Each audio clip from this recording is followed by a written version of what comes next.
வணக்கம் வணக்கம் பெருக்கல் கூற்றை குறி. இப்போ இதுல எத்தனை இருக்கு? ஒன்று ஒன்று ஒன்று ஒன்று ஒன்று.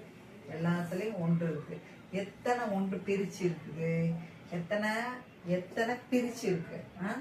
1 2 3 4 5 5 பெருக்கல் எத்தனை இருக்கு? எல்லாத்துலயும் ஒன்று ஒன்று ஒன்று, எல்லாத்துலயும் ஒன்று ஒன்று இருக்கு இல்லையா? அப்போ பொதுவா இருக்கிற எண்ணு ஒன்று இதான் எழுதணும். சரியா? இப்போ இதை கூட்டணும். ஒண்ணுன்னா உனக்கு தெரியும் இல்லையா? இப்படி கூட போட்டுக்கலாம். ஒன்று, இது ஒன்று, இது ஒன்று, இது ஒன்று, இது ஒன்று போட்டுட்டு கூட்டணும். எத்தனை? 1 2 3 4 5. சரியா?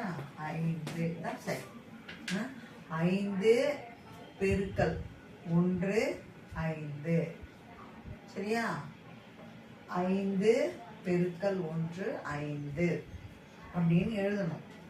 தேங்க்யூ.